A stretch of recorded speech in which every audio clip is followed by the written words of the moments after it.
नमस्कार, आप देख रहे हैं स्टेट लाइव। मैं हूं माथी पांडे आपके साथ। शुरुआत करते हैं बिहार से। वित्त आयोग की बैठक में मुख्यमंत्री नीतीश कुमार शामिल हुए हैं और वित्त आयोग के अध्यक्ष 3 दिवसीय दौरे पर हैं। आपको बता दें कि बिहार के मुख्यमंत्री नीतीश कुमार मुख्यमंत्री सचिवालय स्थित संवाद में आयोजित 16वें वित्त आयोग की बैठक में शामिल हुए हैं। इस अवसर पर आयोजित कार्यक्रम को संबोधित करते हुए मुख्यमंत्री ने कहा कि बहुत खुशी की बात है कि बिहार राज्य में 3 दिवसीय भ्रमण पर 16वें वित्त आयोग का आगमन हुआ है। इस अवसर पर वित्त आयोग के अध्यक्ष डॉक्टर अरविंद पनगड़िया सहित सभी सदस्यगण का मैं बिहार की धरती पर हार्दिक स्वागत करता हूं। उन्होंने कहा कि यह गौरव की बात है कि आयोग के अध्यक्ष डॉक्टर अरविंद पनगड़िया जी नालंदा विश्वविद्यालय राजगीर के कुलपति भी हैं, इसलिए वे बिहार की सामाजिक एवं आर्थिक पृष्ठभूमि से परिचित हैं। मुख्यमंत्री ने कहा कि 24 नवंबर 2005 से जब हम लोग सरकार में आए तब से राज्य में कानून का राज है। हम लोग राज्य के विकास के लिए लगातार काम कर रहे हैं। उन्होंने कहा कि 2005 के पहले लोग शाम के बाद घरों से बाहर नहीं निकलते थे। समाज में काफ़ी विवाद होता था, हिंदू मुसलमान में झगड़े होते थे, स्कूलों में बहुत कम बच्चे पढ़ते थे, अस्पतालों में इलाज का पूरा इंतजाम नहीं था, पूरे राज्य में सड़कों की काफ़ी कमी थी और जो थी उनका बुरा हाल था। राजधानी पटना तथा अन्य जगहों पर बिजली की स्थिति बहुत ही खराब थी। शिक्षा एवं स्वास्थ्य के क्षेत्र में सुधार को लेकर विशेष ध्यान दिया गया। इसके लिए बड़ी संख्या में नए स्कूल खोले गए। वर्ष 2006 से 7 में लड़के लड़कियों के लिए पोशाक योजना शुरू की गई। वर्ष 2008 में 9वीं क्लास की लड़कियों के लिए साइकिल योजना भी चलाई गई। फिर 2010 से लड़कों के लिए भी साइकिल योजना शुरू की गई। बड़ी संख्या में सरकारी शिक्षकों की बहाली भी की गई है। उन्होंने कहा कि स्वास्थ्य सेवाओं में भी काफ़ी सुधार किया गया है। पहले प्राथमिक स्वास्थ्य केंद्रों में इलाज के लिए प्रति माह 39 मरीज ही आते थे, यानी प्रतिदिन 1 से या 2 मरीज ही आते थे। वर्ष 2006 से अस्पतालों में मुफ्त दवा एवं इलाज की पूरी व्यवस्था की गई है। अब प्राथमिक स्वास्थ्य केंद्र में हर महीने 11,000 से अधिक मरीज आते हैं।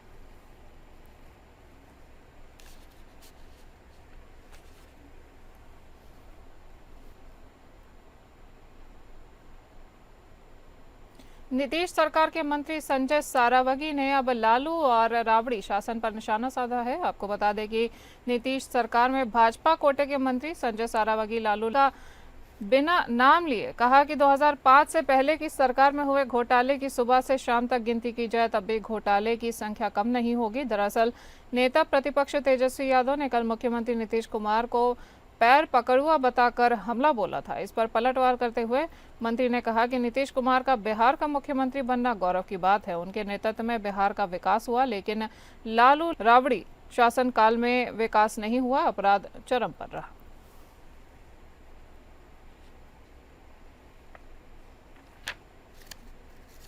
आपको बता दें कि अब नीतीश सरकार में भाजपा के कोटे के मंत्री संजय सारावगी ने लालू और राबड़ी शासन पर निशाना साधा है और निशाना साधते हुए उन्होंने कहा है कि 2005 से पहले की सरकार में हुए घोटाले की सुबह से शाम तक अगर गिनती की जाए तब भी घोटालों की संख्या कम नहीं होगी। दरअसल नेता प्रतिपक्ष तेजस्वी यादव ने कल मुख्यमंत्री नीतीश कुमार को पैर पकड़ुआ बताकर उन पर हमला बोला था। इस पर पलटवार करते हुए मंत्री ने कहा, छोड़कर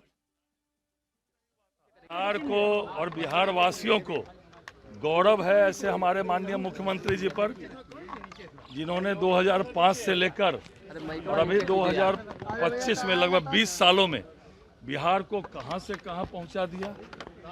अभी हाल फिलहाल में उन्होंने बिहार के सभी जिलों में वो गए, समीक्षा बैठक की।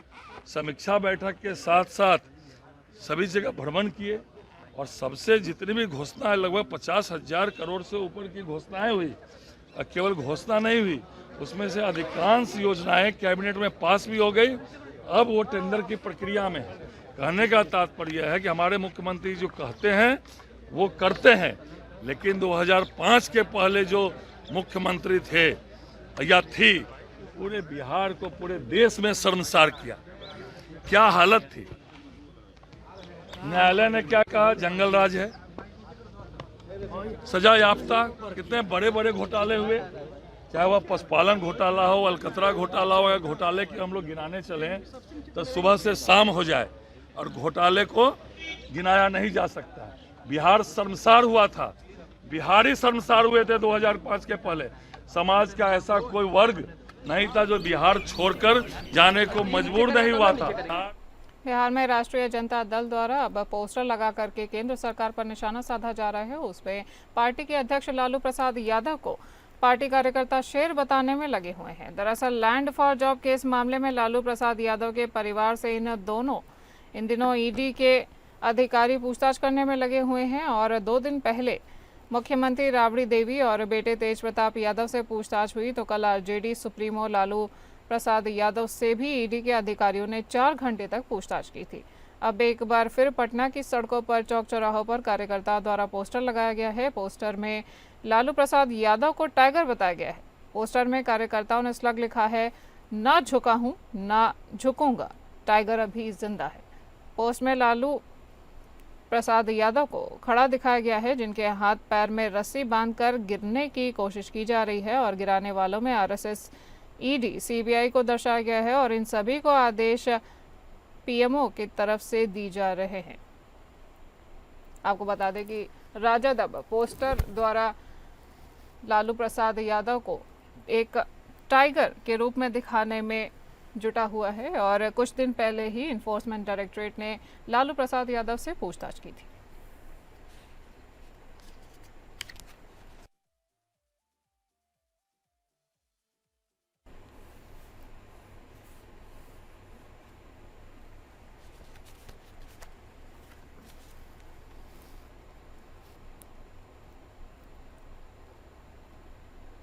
जनसुराज पार्टी के सूत्रधार प्रशांत किशोर ने प्रेस कॉन्फ्रेंस कर आगामी पटना विश्वविद्यालय छात्र संघ चुनाव के लिए जनसुराज के उम्मीदवारों के नाम की घोषणा की है। उन्होंने बताया कि जनसुराज की ओर से अध्यक्ष पद के लिए दिवेश दीनू उम्मीदवार होंगे। इसके साथ ही उपाध्यक्ष पद के लिए मोहम्मद दानिश वसीम, संयुक्त सचिव पद के लिए अनु कुमारी, जनरल सेक्रेटरी पद के लिए रितंभना राय और कोषाध्यक्ष पद के लिए ब्रजेश कुमार उम्मीदवार होंगे।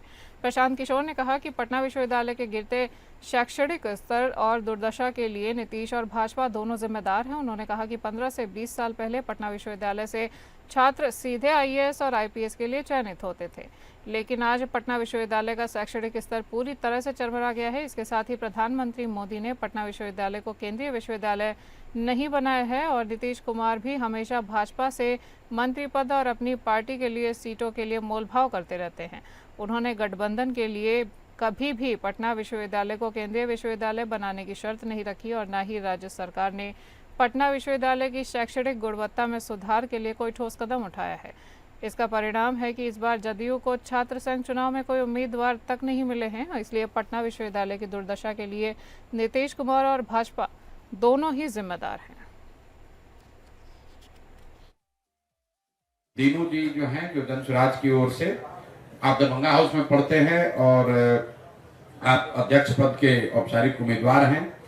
दानिश भाई भी दरभंगा हाउस में पढ़ते हैं और ये उपाध्यक्ष पद के उम्मीदवार हैं। रितंभना जी मगध महिला में पढ़ती हैं, ये जनरल सेक्रेटरी के पद पर चुनाव लड़ रही हैं। बगल में अनु यादव जी हैं, जो कि संयुक्त सचिव के पद पर चुनाव लड़ रही है, मगध महिला में पढ़ती हैं। और ब्रजेश भाई हैं, जो वाणिज्य महाविद्यालय से हैं और ये कोषाध्यक्ष के लिए चुनाव लड़ रहे हैं। श्रम संसाधन विभाग ने महिलाओं की सुविधा के लिए एक पालना घर खोला है। आपको बता दें कि नियोजन परिसर में यह पालना घर खोला गया है। इसका उद्घाटन विभागीय मंत्री संतोष कुमार सिंह ने किया है। इस मौके पर उन्होंने कहा कि यह एक सराहनीय पहल है। इसका उद्देश्य महिला कर्मियों को मातृत्व सहयोग प्रदान करना है, जिससे वे कार्यालय समय के दौरान अपने छोटे बच्चों की उचित देखभाल के लिए चिंतित नहीं रहें। मंत्री ने कहा कि सरकार महिला सशक्तिकरण के तहत कार्यस्थल पर उनके अनुकूल वातावरण बनाने के लिए हर स्तर पर कार्य कर रही है। सरकार इससे जुड़े सभी पहलुओं पर गंभीरता से काम कर रही है। इसी से संबंधित पालना घर एक अहम कड़ी है और मंत्री ने इस मौके पर मौजूद बच्चों को बिस्किट, टॉफी देने के साथ ही अन्य उपहार भी वितरित किए हैं। विशेष सचिव आलोक कुमार ने इस पालना घर के बारे में विस्तार से जानकारी देते हुए कहा कि इस पालना घर में 1 से 5 वर्ष तक के बच्चों के लिए समुचित देखभाल की व्यवस्था मौजूद है और बच्चों की सुरक्षा को लेकर सभी तरह के मानकों का पालन किया गया है। यहाँ 15 से 20 बच्चों को रखने की क्षमता है। बच्चों की देखभाल के लिए एक महिला कर्मी और एक सहायक क्रैश कर्मी भी मौजूद है। यहाँ खिलौने से लेकर अन्य सभी जरूरी सामान उपलब्ध कराए गए हैं। इस दौरान विशेष सचिव आलोक कुमार, श्रमायुक्त राजेश भारती सहित अन्य विभागीय अधिकारी मौजूद थे।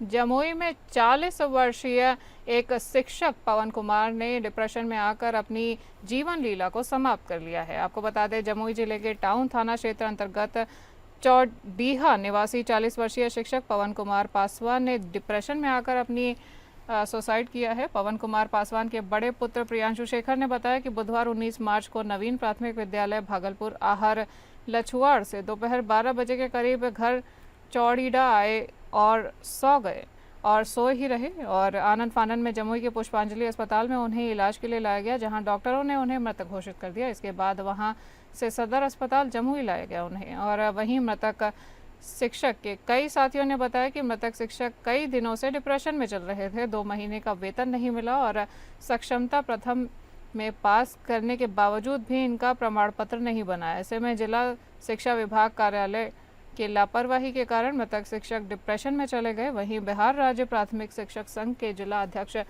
धर्मचंद्र रजक ने सारे आरोपों को निराधार बताया है।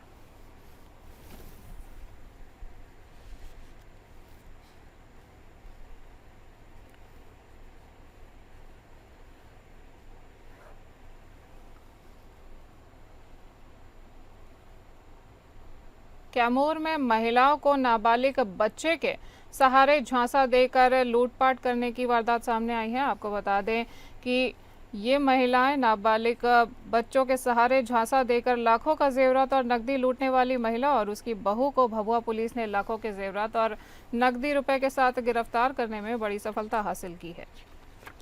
इस संबंध में एसपी कैमूर हरिमोहन शुक्ला ने प्रेस कॉन्फ्रेंस कर बताया कि बीते 17 मार्च को भभुआ शहर में बिंदु देवी द्वारा अज्ञात महिला के विरुद्ध भभुआ थाना में एक प्राथमिकी दर्ज कराई गई थी, जिसमें भभुआ के एकता चौक के पास ई रिक्शा से घर जाने के क्रम में जेवरात चुराने की बात कही गई थी। एसपी कैमूर के निर्देश पर एसडीपीओ भभुआ शिवशंकर प्रसाद और थाना अध्यक्ष भभुआ मुकेश कुमार के नेतृत्व में छापामारी दल का गठन किया गया। छापामारी दल द्वारा सीसीटीवी फुटेज के आधार पर अज्ञात महिला की जानकारी ई रिक्शा चालक से प्राप्त की गई। उसके बाद महिला के घर पर छापेमारी कर पहले महिला को गिरफ्तार किया गया। तत्पश्चात महिला की निशानदेही पर सोने और चांदी के आभूषण भी बरामद किए गए। महिला जो ई रिक्शा में जा रही थी अपने घर एकता चौक के पास, रिक्शा से उनके पर्स से कुछ जेवरात की चोरी हो गई थी। इसकी उन्होंने शिकायत दर्ज कराई कि हमारे पर्स से पैसा चोरी हो गया है। तत्काल एसडीपीओ भभुआ के नेतृत्व में एक टीम का गठन किया गया, जिसमें टीम के सभी लोग उपस्थित हैं। और इसके बाद वहाँ एकता चौक में जो सीसीटीवी लगे हुए हैं और जो सीसीटीवी के माध्यम से फिर अपना सूचना संकलन के माध्यम से उस महिला को पकड़ा गया जिसने 17 तारीख को ये चोरी की थी। जब उससे पूछताछ की गई तो एक बहुत बड़े घटनाक्रम का पता चला कि ये काफ़ी समय से ये लेडी अपने परिवार के साथ मिल करके इस तरह की घटना का अंजाम देती है। उसके घर से ये इतनी बरामदगी हुई है, आप देख रहे हैं। और पर्स भी लगभग 30-40 की संख्या में, कुछ विदेशी करेंसी भी बरामद हुई है। बात करेंगे झारखंड की। बोकारो में वनाधिकार कानून 2006 के अंतर्गत लंबित सामुदायिक वनाधिकार दावों को लेकर ग्राम सभाओं में गहरी नाराजगी देखी जा रही है, जिसको लेकर बोकारो ग्राम सभा मंच ने बोकारो उपायुक्त को ज्ञापन सौंपा है।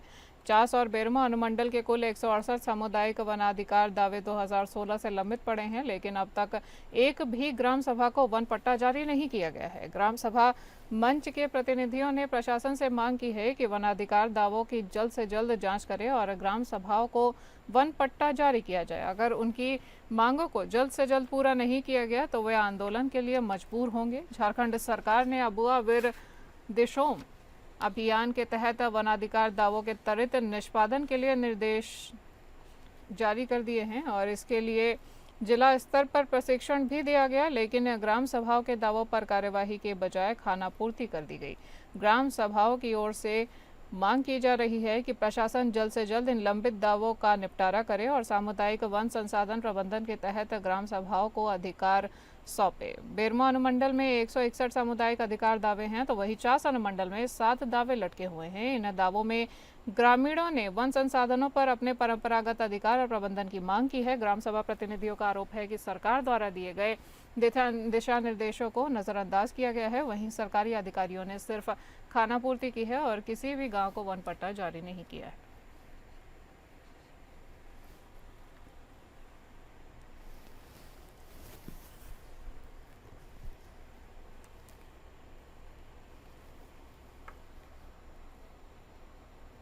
बोकारो में मैया सम्मान योजना की राशि न मिलने से लाखों मैयाओं के सपने चूर चूर हो गए हैं और वो अंचल कार्यालयों के चक्कर लगाने पर मजबूर हो गई हैं।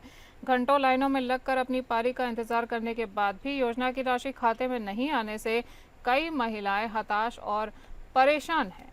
बोकारो में मैया सम्मान योजना को लेकर 50 प्रखंड और सह अंचल कार्यालय में महिलाओं की काफी भीड़ देखी जा रही है, जहां कतार में खड़े होकर महिलाएं अपनी मैया योजना राशि के खाते में न आने की जानकारी संबंधित अधिकारी से ले रही हैं। इस दौरान महिलाओं की भीड़ भी प्रखंड कार्यालय में काफी देखी जा रही है। महिलाएं प्रखंड कार्यालय के ऑफिस खुलते ही लाइन में कतारबद्ध होकर खड़ी हो जाती हैं। अपनी बारी का इंतजार में घंटों खड़े होकर जानकारी लेने की कोशिश में लगी हुई दिखाई देती हैं और उनके खाते में पैसे क्यों नहीं है, इसकी जानकारी भी वो लेना चाहती है। महिलाओं का कहना है कि 4 महीने से खाते में पैसा आया था, लेकिन ये 3 महीने की 7500 रुपये की राशि नहीं आई है। महिलाओं का कहना है कि ब्लॉक में कोई अधिकारी भी इसके बारे में कुछ नहीं बता रहे हैं, जबकि हमने बैंक से आधार लिंक भी करा लिया है, फिर भी खाते में पैसे नहीं आ रहे हैं। सरकार को पैसा सबको देना चाहिए, आधा को दिए आधा को नहीं दिए, इसमें ज़्यादा रिग्रेट हो रहा है हम लोग को। अमीर लोग आ गया, गरीब लोग का नहीं आया, ऐसे सबको बोल रहे हैं। हम लोग का सब कुछ ठीक है लेकिन पैसा नहीं आ रहा है।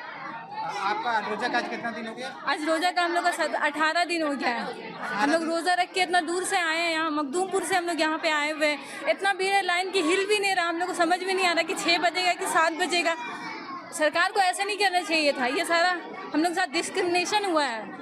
पहले बोला गया था राशन कार्ड में पति का या फिर पिताजी का नाम होना चाहिए, अब बोला जा रहा है कि सिर्फ लाभुकता का सिर्फ नाम होना चाहिए। अब ये तो मतलब ये तो वही बात हो ना कि चेंज हो गया। बोला जो चीज बोला गया था उसके अकॉर्डिंग नहीं हो रहा है। वोट लेने से पहले ये सब नहीं बोला गया था, सिर्फ यही था कि या तो पिता का या पति का नाम होना चाहिए। अब चेंज कर दिया गया है। राशन कार्ड में मतलब अब नाम होना चाहिए कैंडिडेट का। हम लोग का तो राशन कार्ड में नाम भी है, फिर भी नहीं आया है। बात करेंगे छत्तीसगढ़ की। छत्तीसगढ़ में बीजापुर में पुलिस और नक्सलियों के बीच मुठभेड़ हुई है, जिसमें 18 नक्सली मारे गए हैं।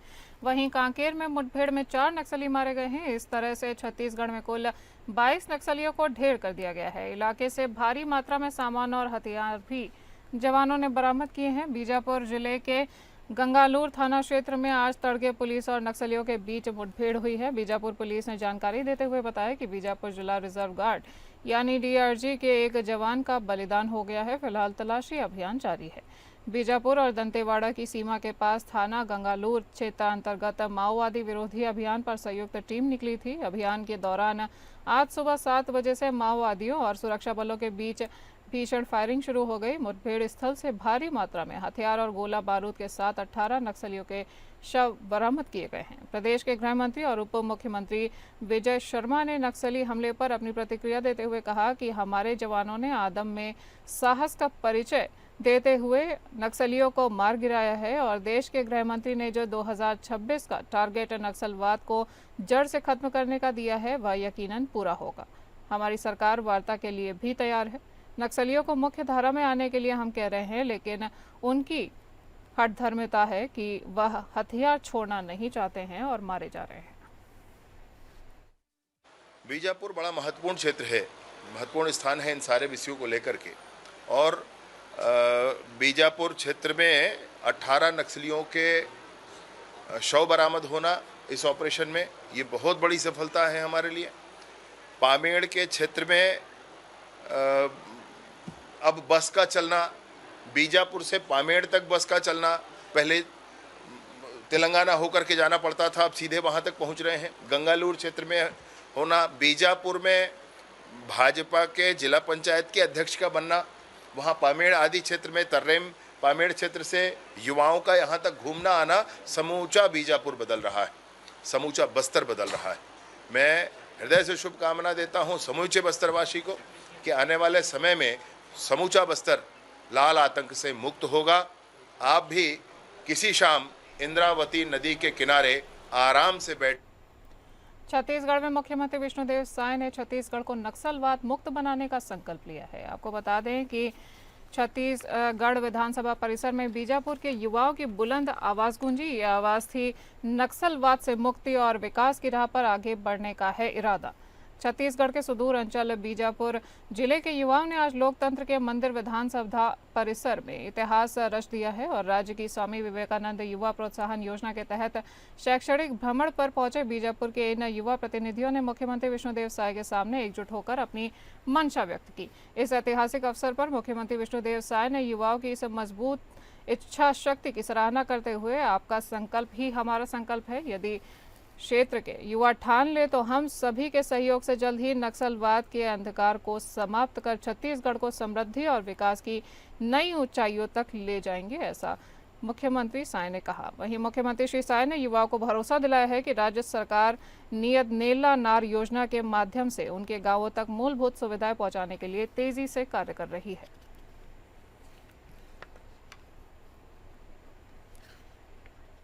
जनदर्शन शुरू करेंगे। हमको लगता है कि ये बहुत ही अच्छी योजना है, अच्छा कार्यक्रम है। इसमें प्रदेश भर से ज़रूरतमंद लोग यहाँ पर आते हैं, अपनी समस्याओं को बताते हैं और उसका त्वरित निराकरण भी होता है। लोगों को इसका फ़ायदा होता है। अभी बीच में चुनाव और आचार संहिता के कारण कुछ गैप हुआ है, लेकिन फिर इसको हम लोग शुरू करने वाले हैं और बीच में फिर संभाग स्तर तक भी सोच रहे हैं कि वहाँ भी इस तरह का कोई कार्यक्रम बनाएं। ग्वालियर जिला कोर्ट ने गांजा तस्कर को आरोपी को 10 साल की सजा सुनाई है। आपको बता दें कि ग्वालियर जिला कोर्ट ने गांजा तस्करी के आरोपी देवेंद्र सिंह बघेल को 10 साल के कारावास के साथ 10 लाख रुपए की जुर्माने की सजा सुनाई है। देवेंद्र को महाराजपुर थाना पुलिस ने मुखबिर की सूचना पर ट्रक के साथ गिरफ्तार किया था और आंध्र प्रदेश के राजमुंदरी से देवेंद्र कागजों के पैकेट के बीच 38 पैकेट में लगभग 80 किलोग्राम गांजा लेकर आ रहा था। अपर लोक अभियोजक धर्मेंद्र शर्मा ने बताया कि 22 जनवरी 2024 को पुलिस थाना महाराजपुर में पदस्थ एसआई को मुखबिर से सूचना मिली थी कि एक ट्रक में गांजा भरकर लाया जा रहा है, जो कुछ समय बाद लक्ष्मणगढ़ पुल से गुजरेगा। इसके बाद पुलिस दल गठित किया गया और जो कि चेकिंग के दौरान ट्रक को रोककर कार्यवाही को अंजाम दिया गया।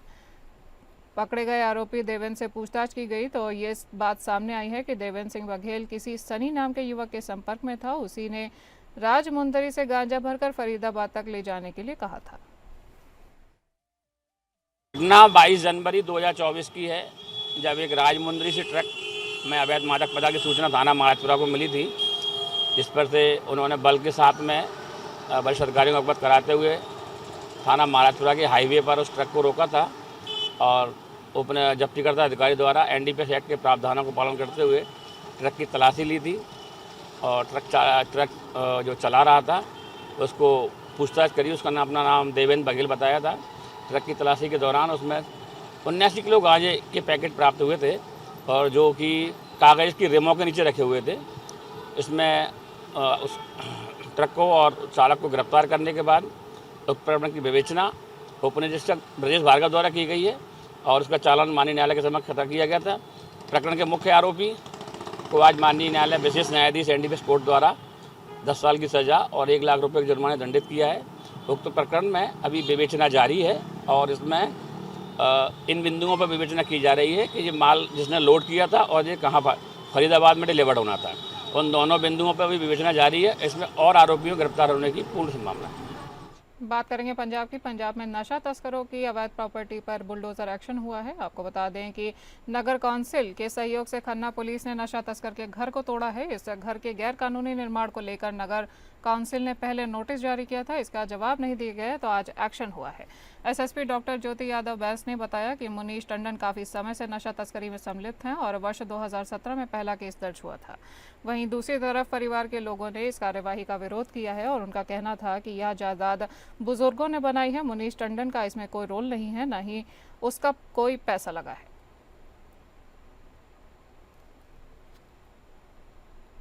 इस बुलेटिन में इतना ही। नमस्कार।